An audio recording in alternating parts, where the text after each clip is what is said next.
சிம்பிளா சூப்பரா இட்லி, தோசை, சப்பாத்தி, பூரி எல்லாத்துக்கும் ஏத்த மாதிரி ஒரு தக்காளி சட்னி செய்யலாமா? பெரிய சைஸ் தக்காளி 4 எடுத்துருக்கேங்க. ஆப்பிள் தக்காளி. முதல்ல இதை கழுவிட்டு குட்டி குட்டியா கட் பண்ணி எடுத்துக்கலாம். பீசஸ் பெருசா இல்லாம பாத்துக்கோங்க, அப்பதான் கடையருக்கு நல்லா இருக்கும். அப்படியே குக்கர்ல சேர்த்துடலாங்க. வதக்கியெல்லாம் விட தேவையில்லை. 2 கையளவுக்கு சின்ன வெங்காயம் சேர்த்துக்கலாம். நீங்க பெரிய வெங்காயம் கட் பண்ணி கூட சேர்த்துக்கோங்க. மீடியம் சைஸ் டீஸ்பூன்ல 1 ஸ்பூன் மிளகாய் தூள், 1/2 ஸ்பூன் கல்லுப்பு சேர்த்து கலந்து விட்டுக்கிறேன். உங்களுக்கு பச்சை மிளகா ஃபிளேவர் பிடிக்கும்னா 4 பச்சை மிளகா குட்டி குட்டியா கட் பண்ணி கூட சேர்த்துக்கோங்க.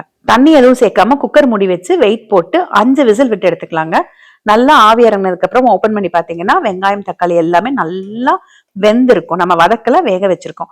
ஒரு கையளவுக்கு கொத்தமல்லி தலை சேர்த்துட்டு அப்படியே ஒரு மத்து வச்சு கடைஞ்சுக்கோங்க. மிக்சியில போடுறதா இருந்தா நல்லா ஆறினதுக்கு அப்புறமா தண்ணியை வடிச்சிட்டு ஒரே ஒரு திருப்பி எடுத்துக்கோங்க. தக்காளி வெங்காயம் நல்லா வெந்ததால மத்து இல்லைன்னா ஒரு குழிக்கரண்டியோட பேக் சைடு வச்சு நல்லா கடைஞ்சாவே போதுங்க. மிக்சியில போடணும்னு கூட அவசியம் இல்லை. நம்ம தண்ணி சேர்க்கல. தண்ணி அதிகமா இருந்ததுன்னா கொஞ்சம் சுண்ட வச்சுக்கோங்க. 1/4 ஸ்பூன் அளவுக்கு கரும்பு சக்கரை அல்லது வெல்லம் சேர்த்துக்கோங்க. 1 ஸ்பூன் எண்ணெயில கடுகு, உளுந்த பருப்பு, கருவேப்பிலை தாளிச்சு சட்னில கொட்டிட்டு மிக்ஸ் பண்ணிட்டு இட்லி, தோசை, சப்பாத்தி, பூரிக்கு வச்சு சாப்பிட்டு பாருங்களேன். சூப்பரா இருக்கும். எவ்வளவு சிம்பிளா பண்றோம். டேஸ்ட் நீங்க செஞ்சு பார்த்து சாப்பிட்டு பார்த்துட்டு எனக்கு சொல்லுங்க எப்படி இருந்ததுன்னு கமெண்ட்ல.